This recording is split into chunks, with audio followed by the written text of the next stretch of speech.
Shalom, selamat hari Minggu dan selamat beribadah bagi kita semuanya. Sebelum kita memasuki ibadah ini, marilah kita berdoa di dalam hati kita masing-masing. Mari kita berdoa.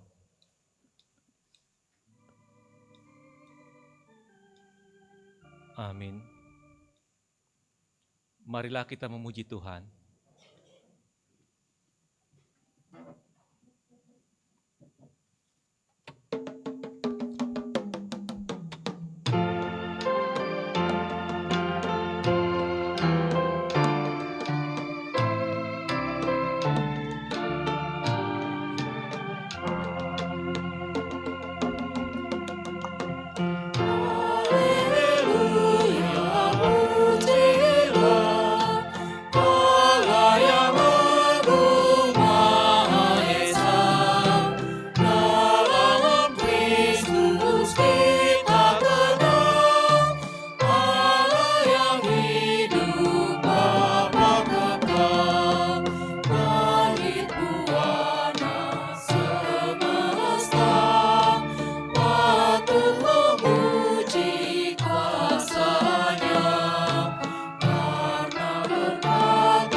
Di dalam nama Allah Bapa dan nama anaknya Tuhan Yesus Kristus dan nama Roh Kudus yang menciptakan langit dan bumi.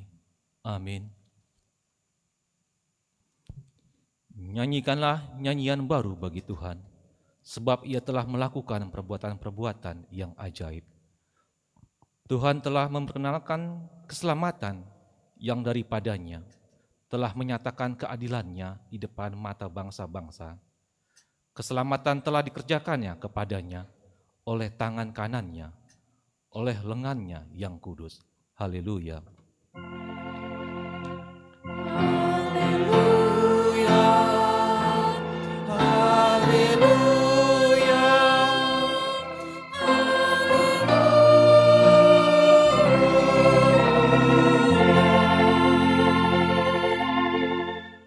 Marilah kita berdoa. Ya Tuhan Allah yang Maha Pengasih, firman-Mu mengatakan bahwa kami menderita dan mati bersama-sama dengan anak-Mu Yesus Kristus Tuhan kami, supaya kami bersama dengan Dia di dalam kemuliaan. Ajarlah kami menuruti kehendak-Mu, teguh dalam iman, serta penuh pengharapan akan kebangkitan dan kemuliaan yang kelak Tuhan berikan kepada orang yang percaya kepada-Mu. Amin.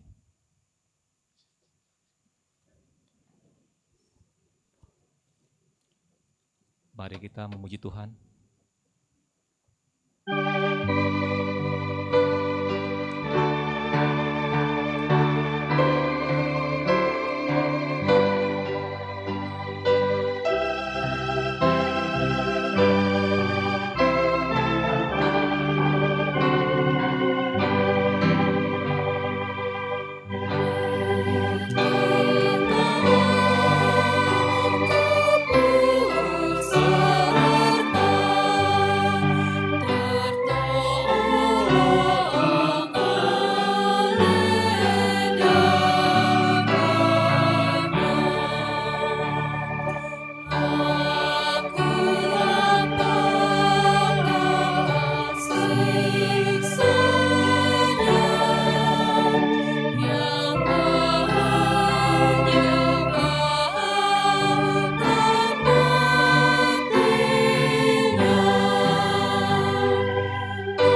Dengarkanlah hukum Tuhan pada minggu ini diambil dari Mazmur 105 ayat 2. Bernyanyilah baginya, bermasmurlah baginya, percakapanlah segala perbuatannya yang ajaib. Demikianlah hukum Tuhan, marilah kita memohon kekuatan kepada Tuhan untuk melakukan hukum-Nya. Ya Tuhan Allah, kuatkanlah kami untuk melakukan yang sesuai dengan hukum-Mu. Amin. Mari kita memuji Tuhan.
Marilah kita merendahkan diri untuk mengaku dosa kita. Kita berdoa. Ya Tuhan Allah, Bapa kami yang Maha Kuasa, Engkau mengasihi orang yang hina dan tercela ini. Kami datang ke hadapan-Mu, mengaku segala dosa dan kesalahan kami. Sejak dilahirkan, kami sudah bergelimang di dalam dosa. Kami tersesat dan menyimpang dari jalan Tuhan. Kami sering melanggar hukum-Mu. Ya Tuhan kami, janganlah mengingat dosa dan pelanggaran kami pada masa muda, tetapi ingatlah kepada kami sesuai dengan kasih setia-Mu oleh karena kemurahan-Mu, ya Tuhan. Lapangkanlah hati-Mu terhadap kami orang yang berdosa ini. Amin. Marilah kita mendengarkan janji Tuhan tentang pengampunan dosa. Karena semua orang telah berbuat dosa dan telah kehilangan kemuliaan Allah, Dan oleh karena kasih karunia telah dibenarkan dengan cuma-cuma, karena penebusan dalam Kristus Yesus. Kristus Yesus telah ditentukan Allah menjadi jalan perdamaian karena iman dalam darah-Nya. Kemuliaan bagi Allah di tempat yang maha tinggi. Amin.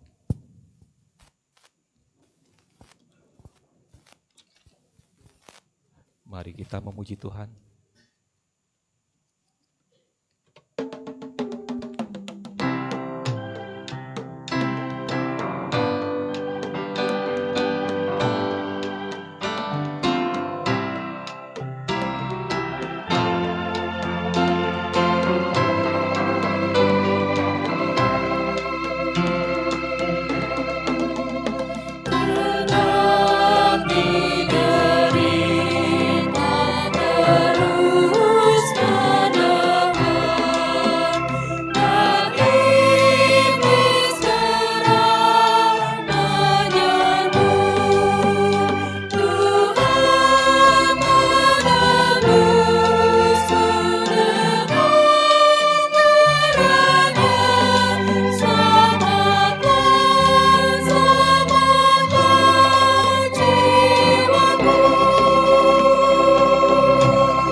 Marilah kita membaca firman Tuhan sebagai epistel pada minggu hari ini dari Hakim-Hakim 5 ayat 1-12. Kita akan membaca secara responsoria. Pada hari itu bernyanyilah Deborah dan Barak bin Abinoam demikian.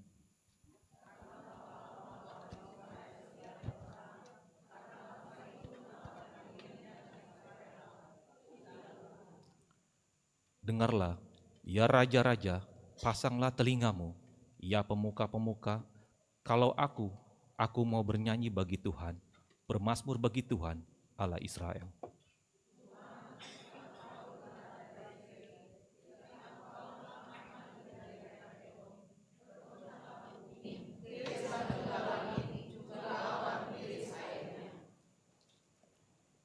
Gunung-gunung, yakni Sinai, bergoyang di hadapan Tuhan, Allah Israel.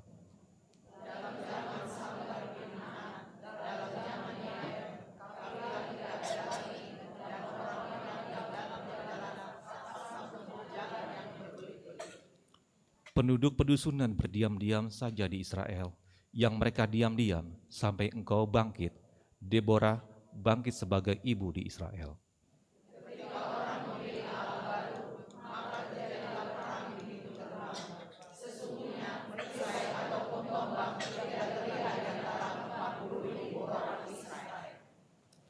Hatiku tertuju kepada para panglima Israel, kepada mereka yang menawarkan dirinya dengan sukarela di antara bangsa itu. Pujilah Tuhan.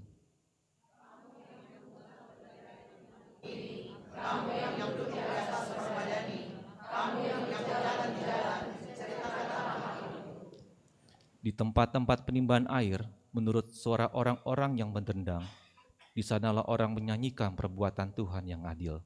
Perbuatannya yang adil terhadap orang-orangnya di pedusunan di Israel. Pada waktu itu, turunlah umat Tuhan ke pintu gerbang. Bangunlah, bangunlah Deborah, bangunlah, nyanyikanlah suatu nyanyian. Bangkitlah Barak, dan kirimlah tawananmu, hai anak Abinoam. Demikianlah firman Tuhan, berbahagialah orang yang mendengarkan firman Allah, serta memeliharanya. Amin. Marilah kita memuji Tuhan.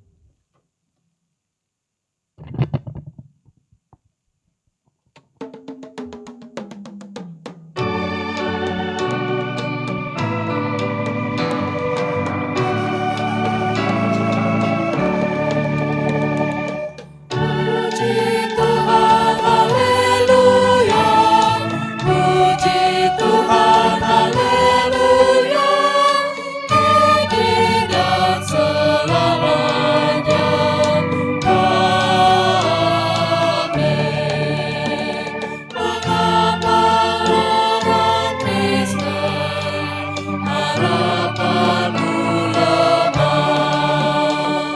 Tuhanmu berkuasa di atas dunia.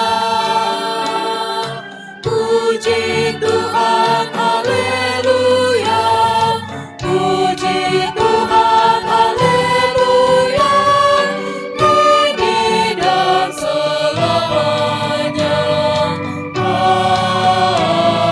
Amin.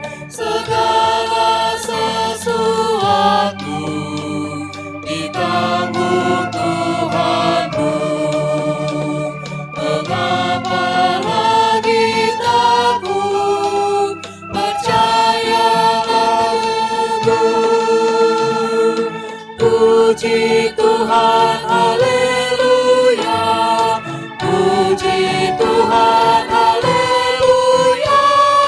Kini dan selamanya. Amin. Marilah kita bersama-sama mengaku iman kepercayaan kita, sebagaimana teman-teman seiman di seluruh dunia, kita bersama-sama mengucapkannya. Aku percaya kepada Allah, Bapa yang Maha Kuasa, Khalik langit dan bumi. Aku percaya kepada Yesus Kristus, Anaknya yang tunggal, Tuhan kita, yang terkandung daripada Roh Kudus, lahir dari anak darah Maria, yang menderita sengsara di bawah pemerintahan Pontius Pilatus, disalibkan, mati dan dikuburkan, yang turun dalam kerajaan maut. Pada hari yang ketiga, bangkit pula dari antara orang mati, naik ke surga, duduk sebelah kanan Allah, Bapa yang Maha Kuasa. Dari sana akan datang kelak untuk menghakimi orang yang hidup dan yang mati. Aku percaya kepada Roh Kudus dan adanya satu gereja yang kudus dan am, persekutuan orang kudus, pengampunan dosa, kebangkitan daging, dan hidup yang kekal. Amin. Marilah kita mendengarkan warta jemaat.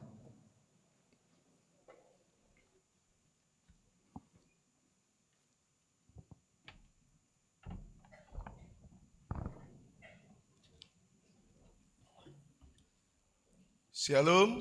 Shalom. Horas. Warta Minggu tanggal 18 Mei 2025. Pelayanan nama Minggu dan topik Minggu tanggal 18 Mei 25 adalah Minggu Kantate. Topik Minggu Allah mengaruniakan pertobatan. Berita anak lahir. Pada hari Jumat tanggal 9 Mei 2025, Tuhan telah mengaruniakan seorang putri, anak pertama bagi keluarga Edmund Winer Nababan, Ibu Susan Oktavianti Siagian dari WEG Rambutan 2. Kiranya Tuhan memberkati anak tersebut dan orang tuanya.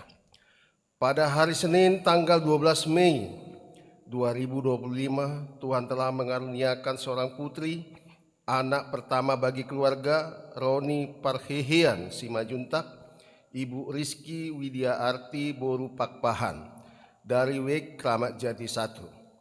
Kiranya Tuhan memberkati anak tersebut dan orang tuanya. Rencana pemberkatan nikah warta kedua akan menerima pemberkatan nikah David Binsar Halomoan Nadiak, anak dari Bapak Mangapul Nadiak, Ibu Rosmawati Boru Sinurat, anggota Jemaat HKBP Kramat Jati dari WEG Duku, dengan tunangannya Olivia Yolanda Rosa Boru Tobing, putri dari Bapak Sahat Tobing, Ibu Rolenti Boru Sitanggang, anggota Jemaat HKBP Kramat Jati dari WEG Rambutan 2. Pemberkatan nikah akan dilaksanakan pada hari Sabtu 24 Mei 2025, pukul 8.30 WIB di HKBP Kramat Jati. Kiranya Tuhan memberkati pernikahan tersebut. Dewan Kononia, Punguan Ama. Punguan Ama Arbab pada hari Minggu 25 Mei 2025 yang akan datang sebagai tanda ucapan syukur ulang tahun Punguan Ama Arbab ke-17 yang melayani ibadah pukul 6 WIB pagi, 10.30 WIB pagi, dan 17 WIB sore adalah Punguan Ama Arbab. PSL Piko pada hari Sabtu 24 Mei 2025 yang akan datang, PSL Piko akan mengadakan kunjungan ke panti asuhan Lawinala. Kita doakan semoga acara tersebut berjalan dengan baik. Punguan Ina Huria. Pada hari Selasa 20 Mei 2025, Punguan Ina HKBP Keramat Jati akan mengadakan gerakan penghijauan di sekitar lingkungan gereja HKBP Keramat Jati. Mulai pukul 10 WIB sampai dengan selesai, dimohon kepada anggota Punguan Ina untuk bisa menghadirinya. Dewan Marturia. Sidi khusus pada hari Minggu 25 Mei 2025 yang akan datang, gereja akan melakukan sidi khusus kepada PB Nurista Ayuning Tias dari WIK Rambutan 2 pada ibadah pukul 17 WIB. Dewan Diakonia Jemaat yang meninggal pada Jumat 16 Mei 2025 telah meninggal dunia Ibu Rosma Sita Boru Manalu, tutup usia 55 tahun 6 bulan, meninggalkan Bapak Anggiat Tambunan dari WIK Perserahan. Kita doakan kiranya Tuhan memberikan penghiburan kepada keluarga. Lain-lain, petugas kebersihan dan pengadaan bunga altar. Petugas kebersihan dan pengadaan bunga altar untuk Minggu 25 Mei 2025 adalah WIK Condet Batu Ampar. Undangan rapat orang tua. Sesuai dengan program HKBP Keramat Jati tahun 2025 tentang pelajar Sidi, bahwa anak Sidi angkatan tahun 2024-25 telah memenuhi proses belajar mengajar yang ditentukan, maka dengan ini gereja mengundang orang tua pelajar Sidi untuk dapat mengikuti rapat dengan pengajar Sidi dalam kurung pendeta yang pada hari tanggal Minggu 18 Mei 2025 pukul 13 WIB selesai ibadah Minggu siang 10.30 tempat ruang ibadah. Pensiun Sintua. Sesuai dengan program HKBP Keramat Jati tahun 2025 tentang pensiun Sintua bila telah genap umur 65 tahun, pada hari Jumat 16 Mei 2025 yang akan datang, Sintua Jonar Manurung SE akan genap berumur 65 tahun. Sesuai dengan keputusan Perhalado Selasa 22 April 25 Mei, gereja akan melaksanakan pemberangkatan Sintua pensiun kepada Sintua Jonar Manurung pada hari Minggu 25 Mei 2025, ibadah pukul 10.30 WIB. Sebagai ucapan syukur dan pelayanannya selama ini, kita akan mengumpulkan persembahan ke depan di dalam amplop yang telah disediakan gereja di ibadah pukul 6 WIB, 10.30 WIB, dan 17 WIB. BPK Gunung Mulia.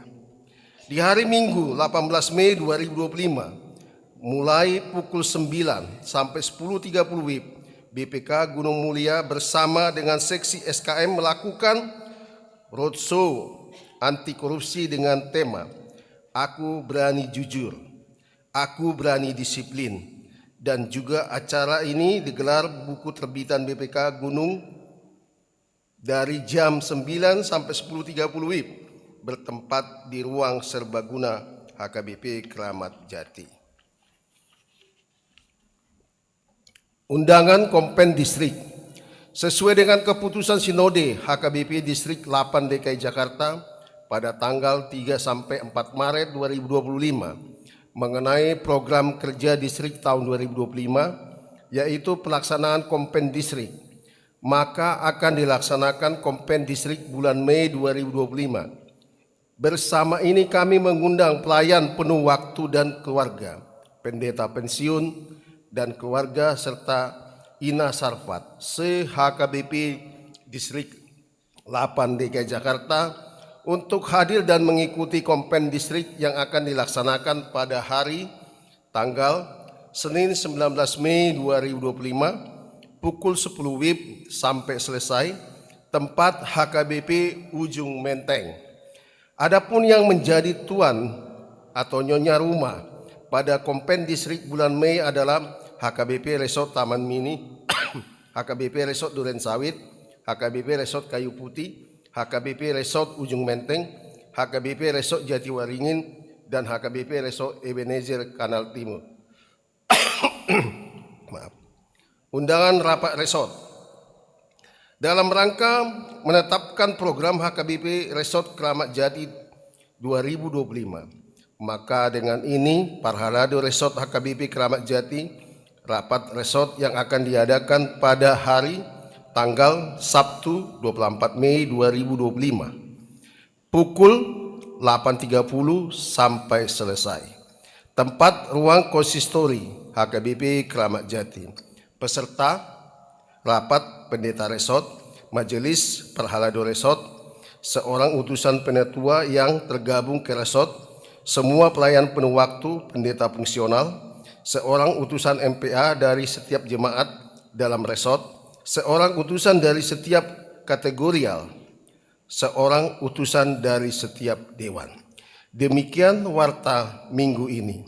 Untuk warta yang tidak dibacakan, kita bisa melihat di WA grup week masing-masing atau di website HKBP Keramat Jati. Tuhan Yesus memberkati. Shalom Horas.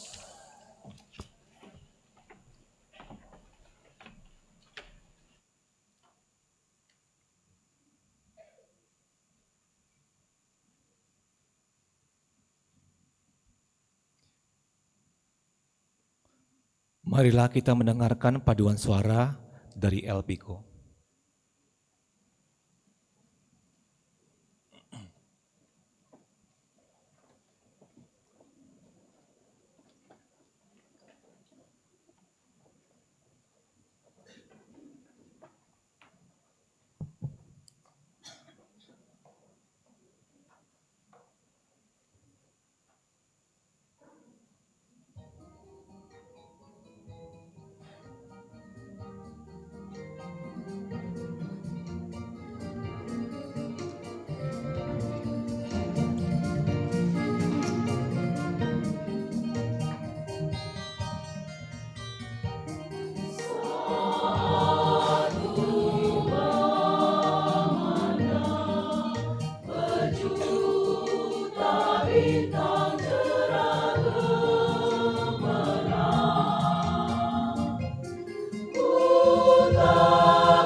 Marilah kita bernyanyi sambil mengumpulkan persembahan 1A dan 1B.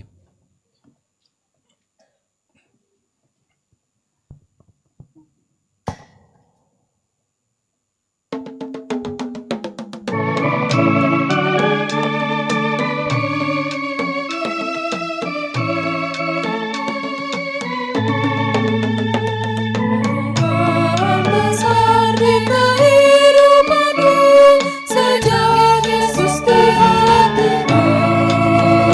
Di jiwaku bersinar terang yang cerah, sejak Yesus di hatiku. Sejak Yesus di hatiku. Sejak Yesus di hatiku. Jiwaku bergumar bagai ombak besar, Yesus di hatiku.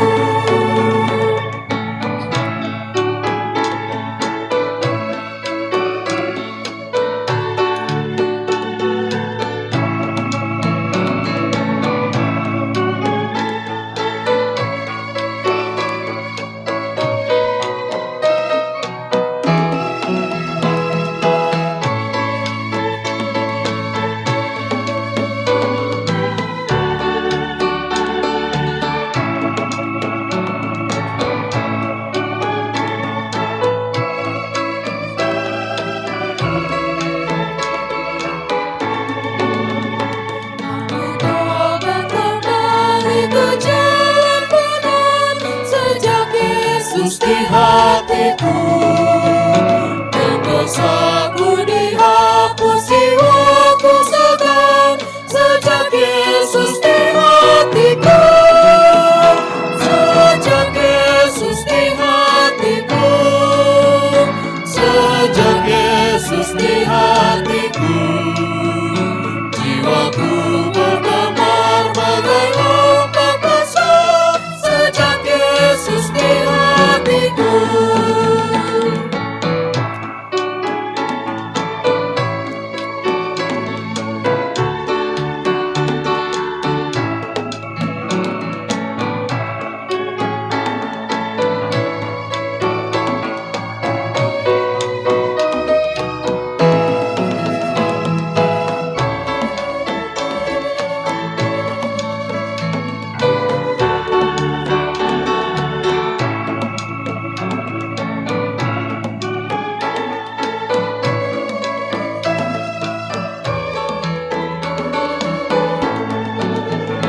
Aku rindu pergi ke tempat Tuhanku, sejak Yesus di hatiku. Aku riang gembira berjalan terus, sejak Yesus di hatiku. Sejak Yesus di hatiku. Sejak Yesus di hatiku. Jiwaku bergumar bagai ombak besar, sejak Yesus di hatiku.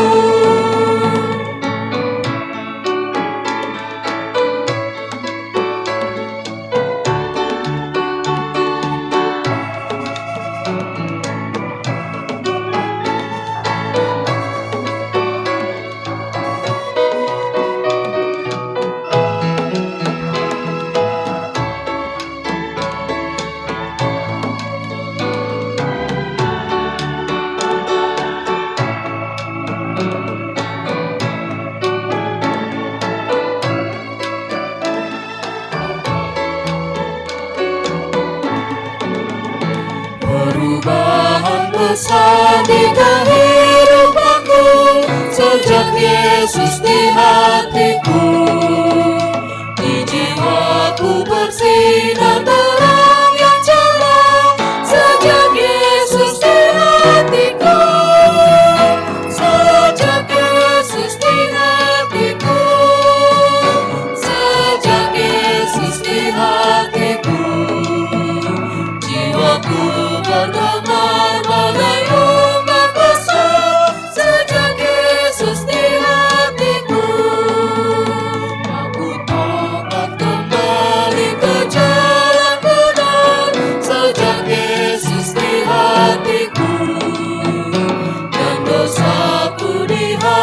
Yesus jiwaku segar, sejak Yesus di hatiku, sejak Yesus di hatiku, sejak Yesus di hatiku. Jiwaku berdebar bagai ombak besar, sejak Yesus di hatiku.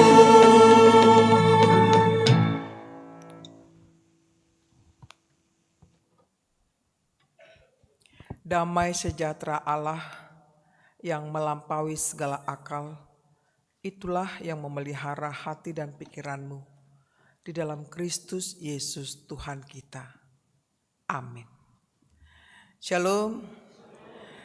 Bapak, Ibu, saudara-saudariku yang dikasihi Tuhan Yesus Kristus, marilah kita mendengarkan firman Tuhan sebagai bekal hidup kita pada minggu ini yang disebut adalah Minggu Kantate.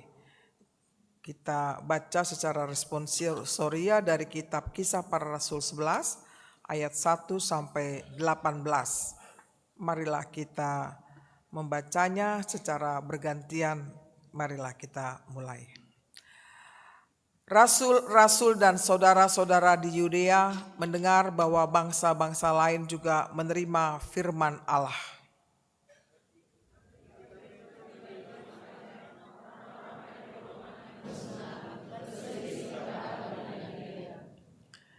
Kata mereka, engkau telah masuk ke rumah orang-orang yang tidak bersunat dan makan bersama-sama dengan mereka.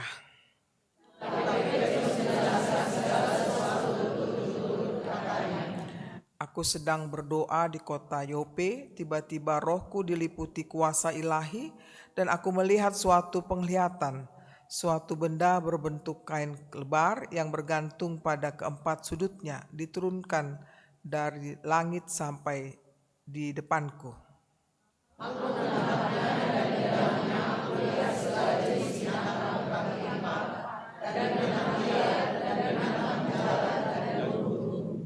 Lalu aku mendengar suara berkata kepadaku, bangunlah, hai Petrus, sembelilah dan makanlah.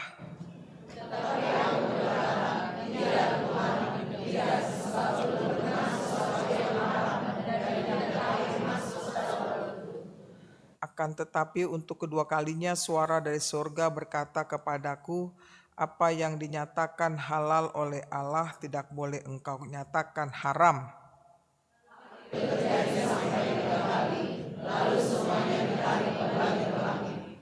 Dan seketika itu juga 3 orang berdiri di depan rumah di mana kami menumpang. Mereka diutus kepadaku dari Kaisarea.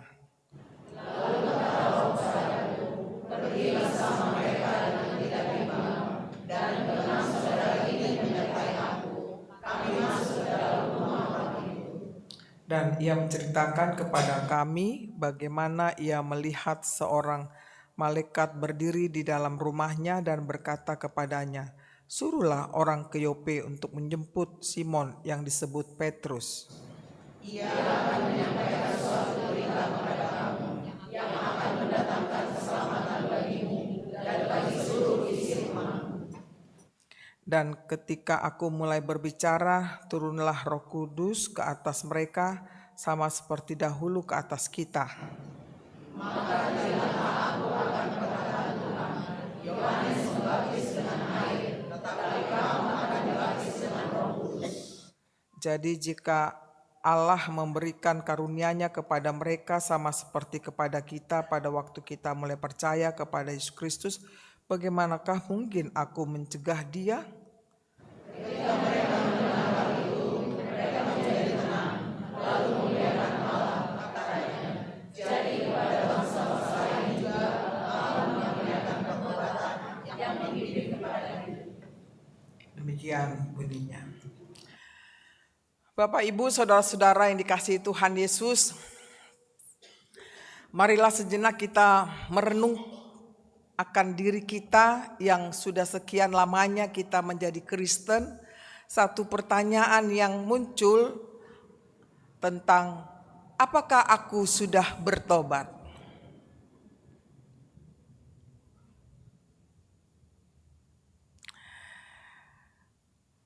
kita tidak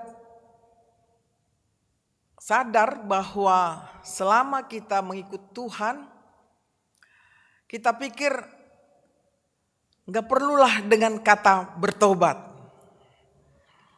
Kalau ada canda-canda di antara Bapak Ibu saudara-saudara dengan sesamanya, kau bertobatlah, kan gitu, ya kan? Dibuat canda. Tapi keseriusan untuk bertobat, apakah terjadi? Nah, ini dia. Tentunya saudaraku, bertobat itu sangat penting. Karena Yesus datang ke dunia ini, Dia mengasihi kita, Dia telah menyelamatkan hidup kita, agar kita tidak lagi melakukan dosa. Tetapi begitu enaknya dosa itu ya. Seperti apakah itu?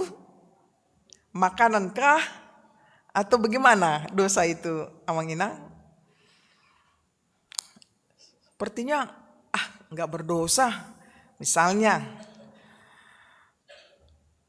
anak-anak mengambil uang orang tuanya. Berpikir, itu kan uang orang tuaku, kan gitu. Uang mamaku kok, kan gitu yang ku ambil. Bukan disebut aku mencuri, kan gitu. Atau dalam pekerjaan kita sehari-hari, ya kadang kita asbun asal ngomong begitu, ya menyakiti sesama kita, mungkin kita tidak menyadarinya. Mulut kita ini nggak bisa dijaga seperti itu. Nah, kita pikir itu biasa-biasa aja. Lu bodoh banget sih, kan gitu. Ya. Itu aja nggak tahu, kan gitu. Kerjain sendiri. Nah, gitu. Banyak lagi kita praktek-praktek kehidupan kita ini, kita pikir sah-sah saja lah begitu. Ya memang ya begitu kebiasaanku, kan gitu ya. Nah, padahal Bapak Ibu saudaraku, bahwa pertobatan itu bukan main-main.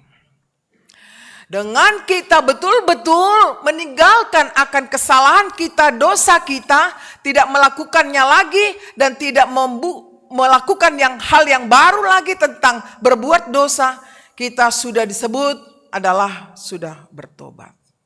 Ya. Pertobatan itu terjadi ketika kita merasakan begitu besar kasih Tuhan dalam kehidupan kita. Yang tidak bisa kita bayar dengan keadaan kita masing-masing, tetapi bisa kita berubah dari kebiasaan buruk menjadi kebiasaan yang baik. Dan itulah kita yang disebut berkantate. Ya. Jadi kalau tadi Kor Elpiko, ini kalau Kor Elpiko nyanyi ini menggetarkan kan? Nah, enak banget lagunya ya. Kalau bisa 2 lagu kan gitu. Iya. Karena memotivasi kita semuanya. Ada kata yang sangat menurut saya penting bagi kita. Dikatakan di sana, kini ku merasa betapa Tuhan memerlukan daku. Lalu ada kata lagi, ku persembahkan pada Tuhan. Ini ada kaitannya dengan dia merasa betapa Tuhan memerlukan daku, makanya ku persembahkan hidupku pada Tuhan. Seperti itulah kira-kira. Nah, ini perlu dicamkan. Bagaimana kita merasa bahwa Tuhan memerlukan hidupku. Maka kita persembahkan hidup kita kepada Tuhan. Dan itulah yang namanya berkantate. Dan itulah dengan kita berkantate, menyanyikan nyanyian yang baru dengan pertobatan yang sesungguhnya, maka Missio Dei akan terjadi dalam kehidupan kita. Misi Allah akan berjalan di dalam hidup kita. Bermisi secara kontekstual. Apa yang bisa kita lakukan kepada seseorang yang sedang menderita, yang sedang sakit, yang sedang bergumul, yang sedang ragu dalam imannya? Konteksnya seperti itu. Apa yang harus kita lakukan? Nah, dalam teks ini bicara bagaimana kekristenan itu keluar dari Israel. Tidak hanya itu konsumsi daripada Israel, tetapi gerakan Roh Kudus itu mendorong Petrus untuk menyebarkan berita keselamatan yang kepada Kornelius. Bapak, Ibu, saudara-saudaraku yang dikasihi Tuhan Yesus Kristus, mungkin kita tidak sampai atau belum sampai berpikir seperti itu. Tetapi dengan kita mendengarkan bahwa tugasku bukan hanya untuk diriku aku bertobat, tetapi you have to do next what? Gitu. Apa yang harus kita lakukan selanjutnya begitu. Sehingga saya kutip pendapat E.G. Singgi yang berkata, tak ada penumpang gelap di gereja.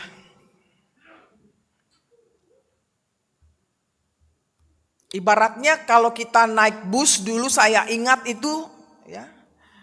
Waktu saya sekolah SMP 30, SMA 13 Jakarta Utara, ada namanya penumpangnya tidak duduk di bangku. Ya. Dia berdiri, ya, marpojot-pojot, ya, padat sekali. Ya. Kalau tiba-tiba busnya itu supirnya ngerem, ya udah ikutlah di situ. Ya. Tapi sebenarnya semua membayar, baik yang di bangku maupun yang tidak duduk di bangku. Artinya di dalam persekutuan kita dengan Tuhan, siapapun dia orangnya, dia berhak menerima anugerah dari Tuhan. Tidak ada mengatakan hanya sebagian orang yang percaya mendapatkan anugerah Tuhan, yang ini tidak. Jadi tidak seperti itu. Jadi bukan ada penumpang gelap di gereja. Semua kita saudara, semua kita mendapatkan anugerah dari Tuhan. Semua kita mendapatkan kasih sayang seperti lagu tadi, enak banget lagunya. Kasih sayang Tuhan kita rindukan selalu dan selalu. Itu yang pertama, pentingnya pertobatan yang total dalam hidup kita. Ya. Bukan hanya kata, aku bertobat Tuhan, aku mau bertobat, aku hendak bertobat, tapi tak bertobat-tobat. Kan gitu. Tapi pertobatan yang sesungguhnya adalah dia mengasihi sesamanya. Dia tidak membeda-bedakan satu dengan yang lain. Yang kedua,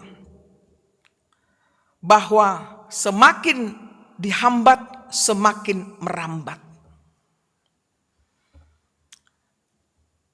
Nah, di sini kita bisa memperhatikan bagaimana perkembangan pekabaran Injil ya, dari dulu hingga sekarang. Bahwa banyaknya mati martir, mati yang karena mengikuti Kristus. mati martir namanya. Ada yang disalibkan, ya. Pokoknya tragis kematiannya itu. Ya. Dan kalau kita ingat lagi sejarah Injil masuk ke tanah Batak, bahwa orang Kristen pada saat itu mula-mula tidak dibolehkan tinggal di rumahnya. Mereka diusir. Bayangkanlah dulu. Karena kebanyakan belum siap menerima kekristenan itu. Tetapi apa yang terjadi? Walaupun diusir, ya. Mengapa mereka diusir? Karena mereka tidak patuh untuk mengikuti upacara suku. Ada waktu itu upacara suku. Karena mereka pikir itu sudah berhala seperti itu. Nah, itulah makanya marah masyarakat di situ sehingga orang Kristen di Palau dikeluarkan dari kampungnya.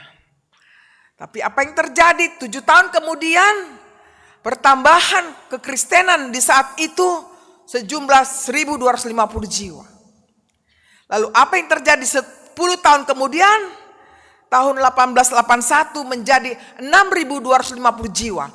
Dan hingga saat ini jumlah HKBP ya, nomor 1 yang terbesar di Asia Tenggara. Sekitar 6 juta orang yang percaya kepada Kristus. Dari sana kita melihat bahwa pekabaran Injil itu bukanlah kemampuan manusia menggerakkan hati seseorang, tetapi pekerjaan Roh Kuduslah yang betul-betul dihinggapi kepada orang yang percaya. Kita lihat bagian yang ketiga. Bagaimana penyertaan Tuhan dalam pekabaran Injil itu. Sungguh amat luar biasa. Dalam teks ini kita melihat bagaimana Petrus ya, yang dipakai Tuhan untuk menyampaikan kabar baik kepada yang namanya Kornelius. Petrus adalah berprofesi menginjili, rohaniawan dia, sedangkan Kornelius adalah seorang Romawi, seorang tentara. Dulu saya masih sekolah SD atau apa, kalau nengok tentara itu ada rasa kebanggaan, tapi ada rasa takut, kan gitu. Bagaimana saudara-saudara semuanya? Keren dia pakai baju seragam ya enggak, tentara. Bangga. Tetapi takut gitu. Karena saking hebatnya dia. Jadi ini aku nih gak ada apa-apanya kan gitu. Hebat ya. Pokoknya luar biasa lah seperti itu. Nah begitulah orang melihat Kornelius itu dari non-Yahudi ya. Orang yang terpandang, tapi justru yang tidak mengenal Kristus, karena roh Tuhan tadi datang kepadanya, jadi dia menyuruh orang-orangnya supaya menjemput Petrus untuk bisa makan di rumahnya dan sekeluarga dibaptis si Kornelius ini. Kita lihat bagaimana reaksi daripada orang Kristen pada saat itu, orang Yahudi, ya, orang yang bersunat. Di ayat 2 mereka itu berselisih pendapat dengan dia. Kalau bahasa Bataknya dibadai. Ngeri kali ya seorang pendeta atau seorang sintua, ya kan. Dia bagus-bagus mengabarkan Injilnya. Ada yang keberatan, tidak suka dengan begitu. Misalnya di suatu lapo tuak ya, atau kafe gitu, itu kayaknya pantang lah pendeta ke situ atau sintua ya. Nanti katanya jadi menular gitu kan. Padahal ada juga misinya para penatua atau pendeta atau evangelis seperti itu. Ya, ingin melihat konteks di situ apa yang terjadi begitu. Dan apa yang bisa dilakukan seperti itu. Nah, tetapi karena kita sudah punya image yang tidak baik, makanya kita merasa itu tidak baik seperti itu, kan? Nah, tetapi kita lihat di sini bahwa Petrus menjelaskan mengapa dia datang ke rumah Kornelius yang belum percaya kepada Kristus. Panjang lebar dalam cerita ini, intinya Petrus berusaha menjelaskan bahwa misinya adalah misi Tuhan. Bukan menjadi dipengaruhi oleh Kornelius supaya tidak percaya kepada Tuhan, tetapi supaya Kornelius dapat menerima Injil itu, keselamatan itu. Dan akhirnya dengan penjelasan Petrus kepada orang yang bertanya pada saat itu, kendati pun yang bertanya ini mereka sudah memiliki pemikiran yang tidak baik begitu, karena dianggap itu adalah mengkhianati, ya, merusak begitu. Tetapi ketika terjadi penjelasan dari Petrus dengan penuh ketenangan menjelaskan apa yang terjadi, dan akhirnya apa yang mau dikatakan di sana, bahwa bisa saja pertentangan terjadi di tengah-tengah kehidupan kita, tetapi haruslah kita happy end-nya yang kita mau capai begitu. Bukan dead end-nya. Happy end berarti mereka jadi mengerti, itu makanya dikatakan pada ayat 18, ketika mereka mendengar hal itu mereka menjadi tenang. Kan gitu, be calm. Lalu memuliakan Allah, katanya. Jadi kepada bangsa-bangsa lain juga Allah mengaruniakan pertobatan yang memimpin kepada hidup. Nah, dari pemahaman mereka yang sempit dengan penjelasan oleh Petrus, mereka mengerti jadinya. Apa maksudnya? Bahwa memang pertobatan itu milik semua orang. Pertobatan itu bukan hanya segelintir orang, tapi memang pertobatan itu ditekankan di sini adalah Allah mengaruniakan pertobatan. Jadi Allah lah yang memberikan kepada seseorang untuk sadar akan kesalahan dan dosa-dosanya. Jadi kita mau katakan karya Allah lah yang bekerja bagi diri seseorang itu. Oleh karenanya Bapak Ibu saudara-saudaraku sekalian, apa yang akhirnya Petrus katakan kepada mereka itu pada ayat 17 dikatakan, jadi jika Allah memberikan karunia-Nya kepada mereka sama seperti kepada kita pada waktu kita mulai percaya kepada Yesus Kristus, bagaimanakah mungkin aku mencegah dia? Statement Petrus itu sangat tepat, sangat benar, bahwa bukan hanya kita saja yang menerima karunia itu, tetapi akan diberikan kepada semuanya yang Tuhan pilih, yang Tuhan inginkan. Jadi pertanyaannya yang perlu kita renungkan, bagaimana mungkin kita bisa mencegah kuasa Allah, karya Allah pada diri seseorang untuk bertobat. Apa yang penting bagi kita perhatikan dalam teks ini untuk kehidupan kita, saudaraku? Yang pertama,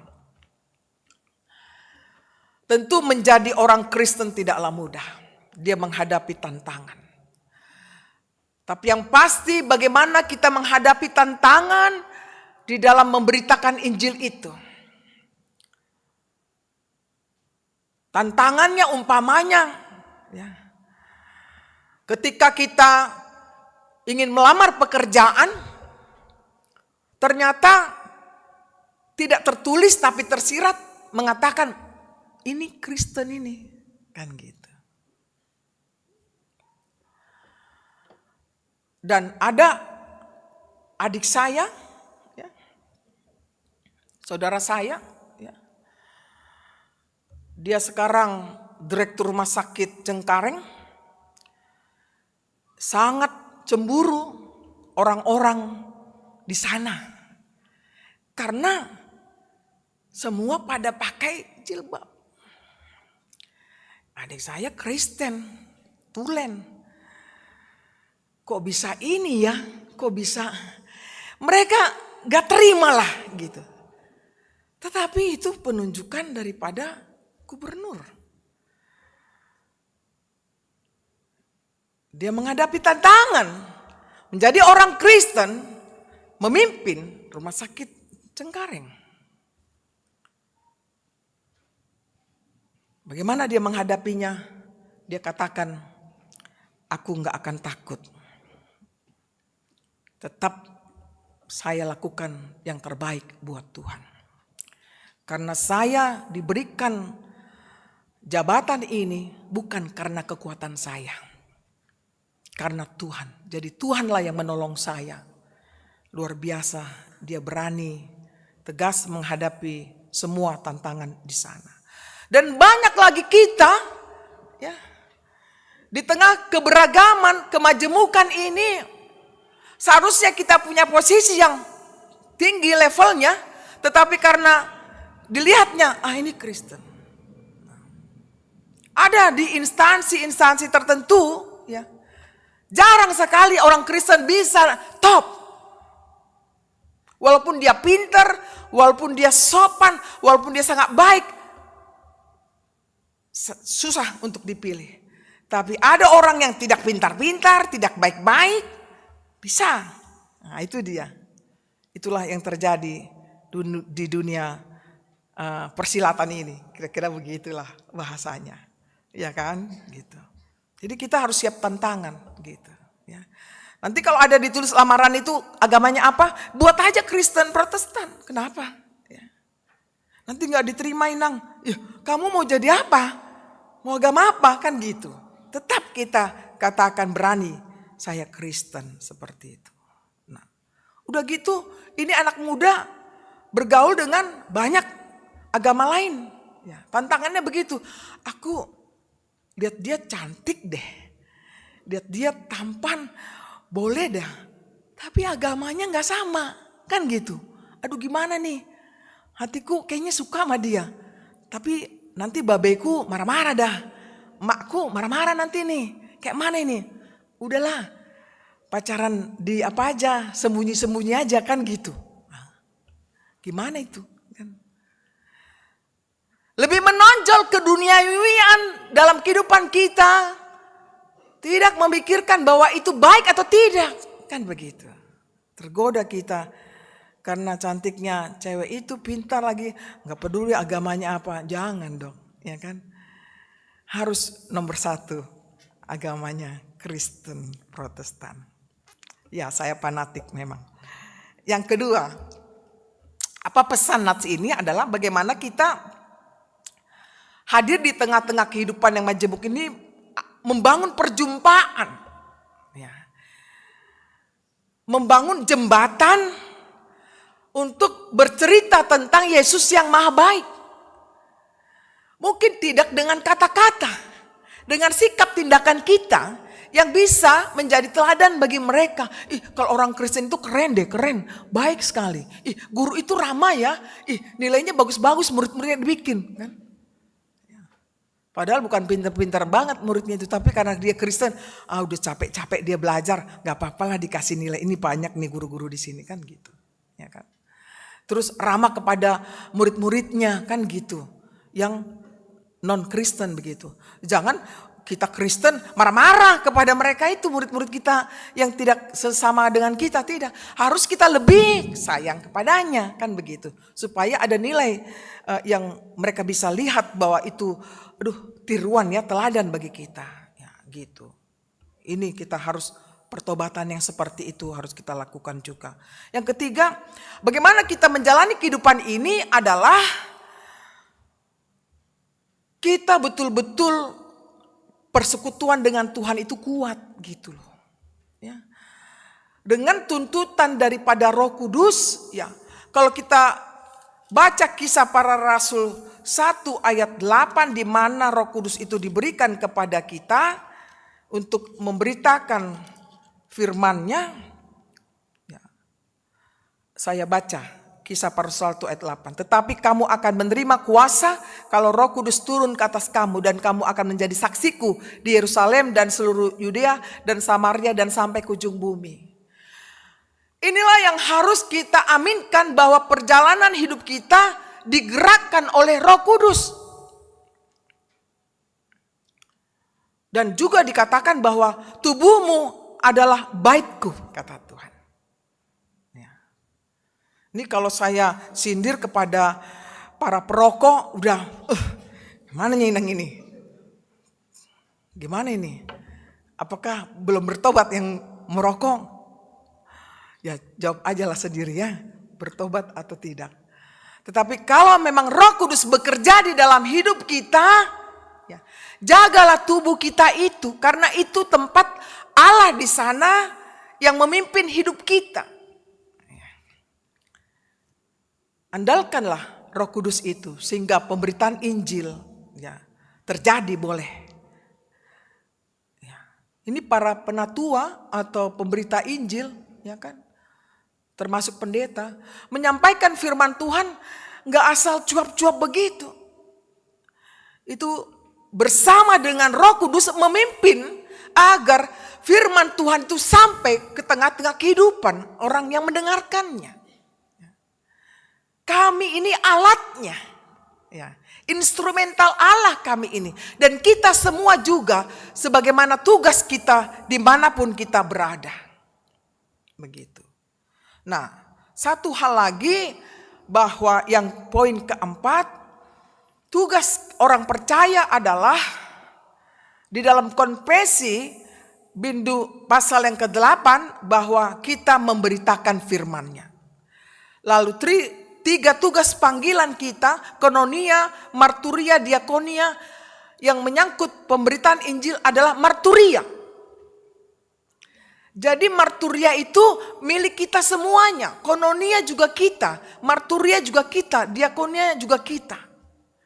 Bukan hanya konsumsi para halado saja, tetapi semuanya juga terpanggil untuk melakukan misi itu, misi Allah itu.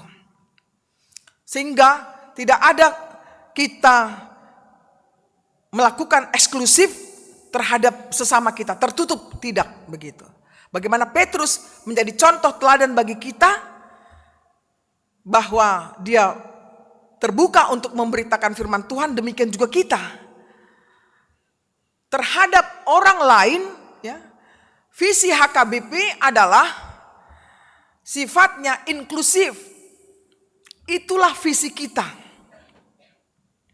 Inklusif namanya membuka diri, dialog, dan memberitakan firman Tuhan. Dan menjadi berkat bagi mereka. Ya. Tapi sisi lain, selain inklusif kita terhadap orang lain, kita terbuka. Tapi kita juga eksklusif, artinya mempertahankan iman kita. Tidak jadinya kita berbaur dengan mereka dengan tidak punya identitas yang jelas. Tetapi kita punya identitas yang jelas. Kemandirian kita, yakni iman percaya kita, kita tunjukkan. Kesetiaan kita kepada Tuhan. Oleh karena itu, penutup yang mau saya katakan kepada kita, bahwa bagaimana kita berinteraksi terhadap sesama kita. Inilah waktunya bagi kita semua, saudara-saudaraku, untuk sepenuhnya tulus mengasihi sesama kita, saling menghormati, saling menghargai. Perbedaan boleh terjadi, tapi jangan bermusuhan. Saya mengutip pendapat satu Romo yang bernama Hari, ya. Dia bisa menjadi inspirasi kita semuanya, bahwa banyak juga orang Kristen tidak bertahan di dalam kekristenannya. Mereka mualaf, Tetapi dia mengatakan itu hak dia memilih pilihannya yang dia yakini. Kita tidak berhak melarang dia. Kita kewajibannya mengasihi orang, semuanya. Tetapi tidak ada hak kita untuk memusuhinya.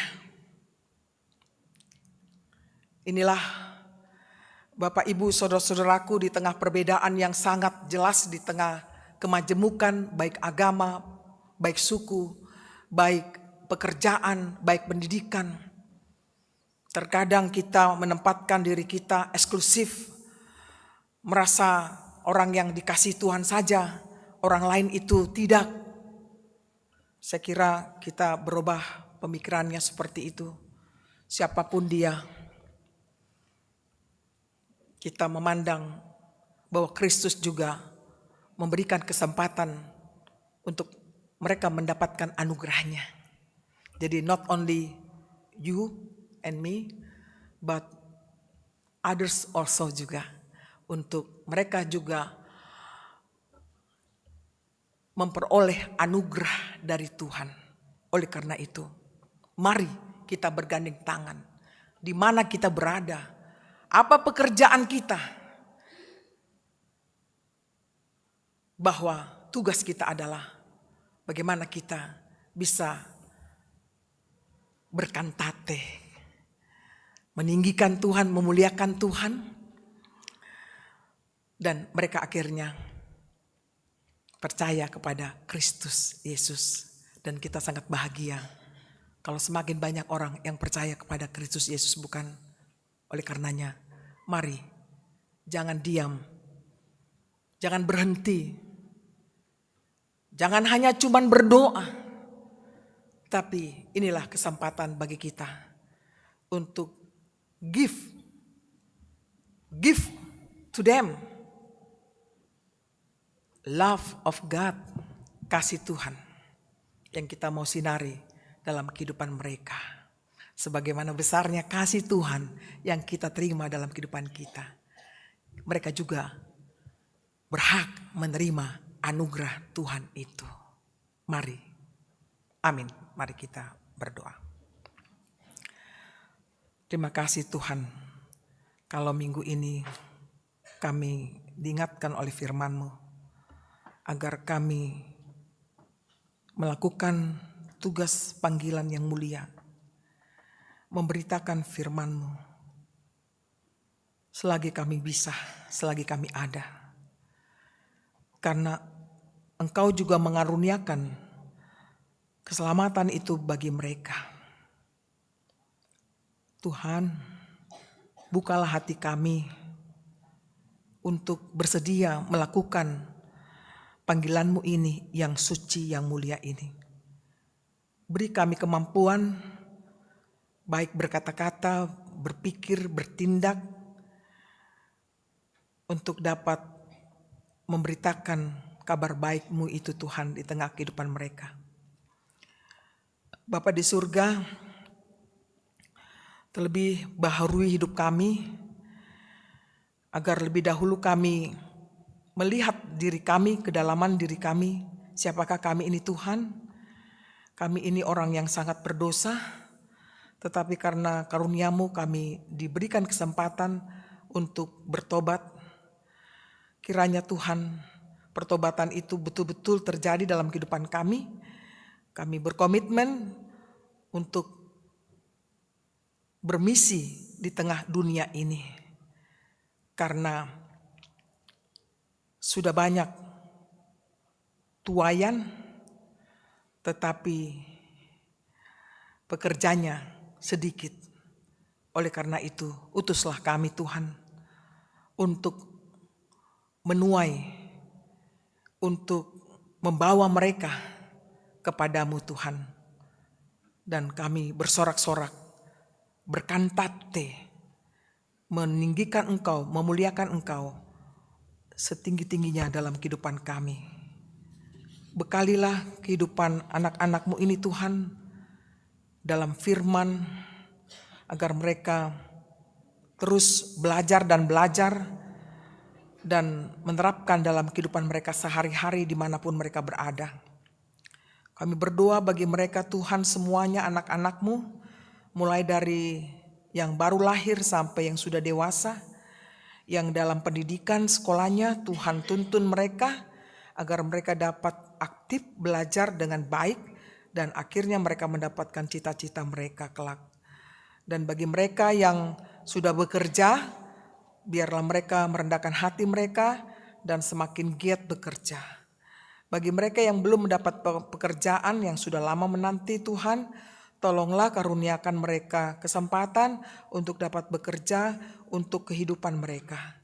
Bagi mereka yang dimana belum menikah padahal usianya sudah cukup Tuhan, anak-anak-Mu ini kiranya Tuhan gerakkan hati mereka untuk bisa merasakan Tuhan yang bekerja dan menunjukkan jodoh bagi mereka sebagai teman hidup mereka Tuhan.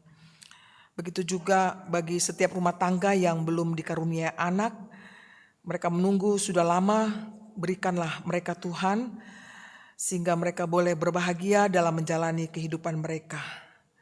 Bagi orang tua juga ajar mereka untuk berhikmat dan rezeki Tuhan berikan kepada semua orang tua untuk bisa menafkahi kehidupan rumah tangga mereka masing-masing dan bisa mengajarkan anaknya dengan baik serta takut padamu ya Bapa.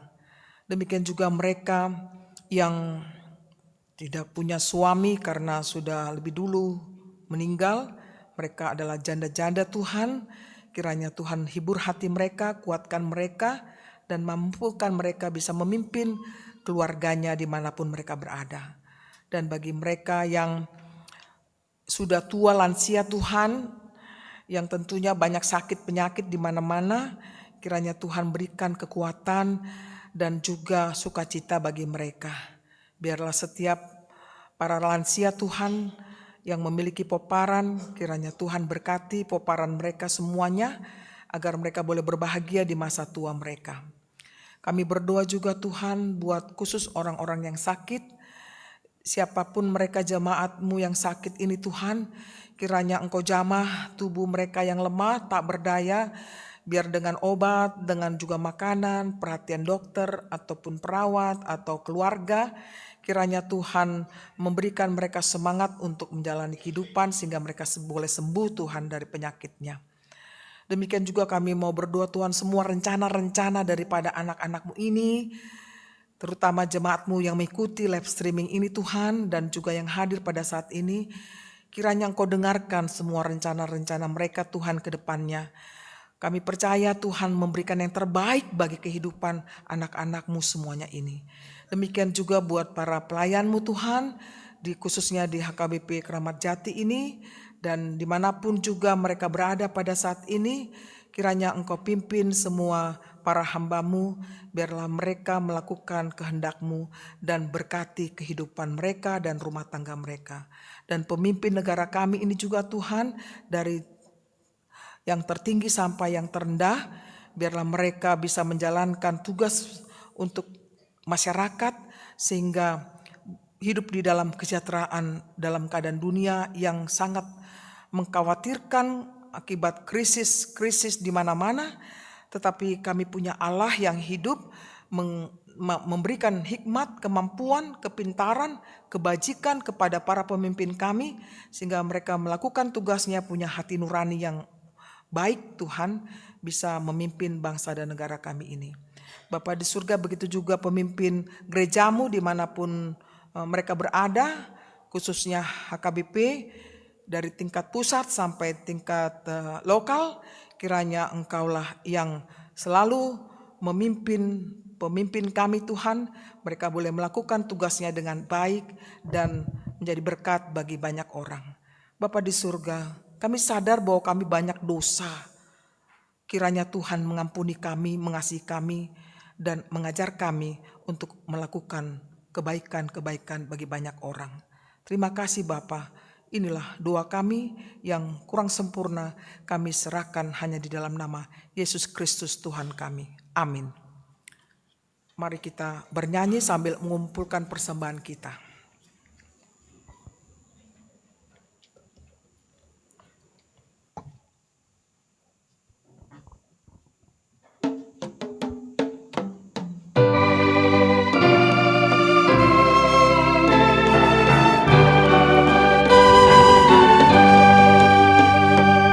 Puji Yesus, pujilah Juru Selamat.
marilah kita berdoa untuk menyerahkan persembahan kita kepada Tuhan. Ya Allah, Bapa kami yang di sorga, kami mengaku bahwa Tuhan adalah sumber dari segala karunia yang melimpah dalam kehidupan kami masing-masing. Sebahagian daripada karunia itu kami serahkan kembali sebagai persembahan kepada Tuhan.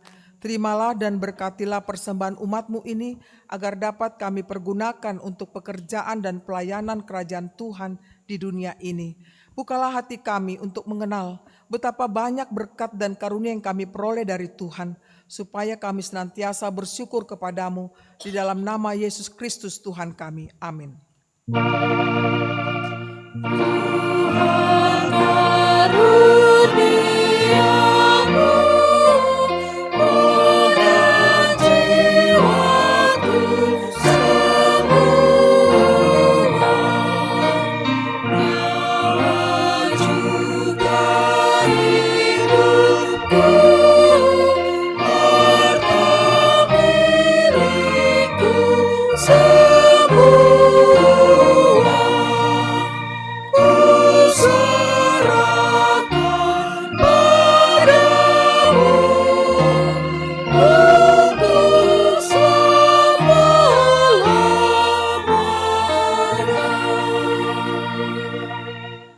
Bapa kami yang di sorga, dikuduskanlah namamu. Datanglah kerajaan-Mu, jadilah kehendak-Mu di bumi seperti di sorga. Berikanlah kami pada hari ini makanan kami yang secukupnya. Dan ampunilah kami akan kesalahan kami, seperti kami juga telah mengampuni orang yang bersalah kepada kami. Dan janganlah membawa kami ke dalam pencobaan, tetapi lepaskanlah kami daripada yang jahat.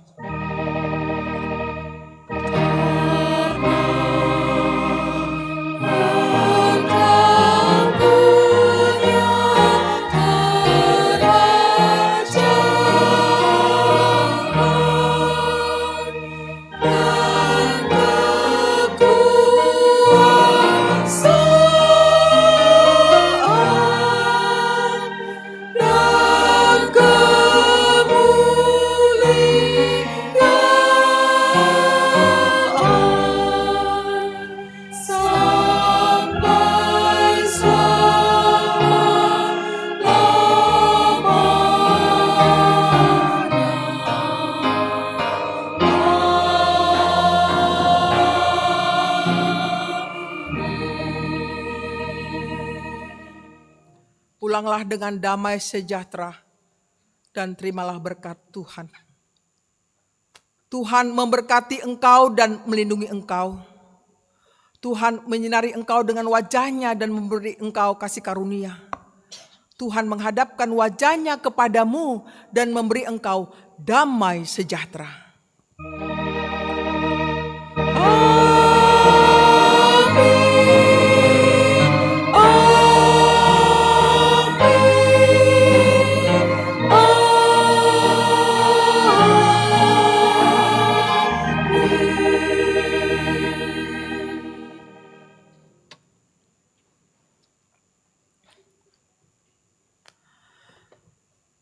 Bapak Ibu saudara-saudara sekalian, segenap dari Majelis Gereja HKBP Keramat Jati menyampaikan pada minggu ini, selamat hari Minggu, Tuhan memberkati kita semuanya. Shalom.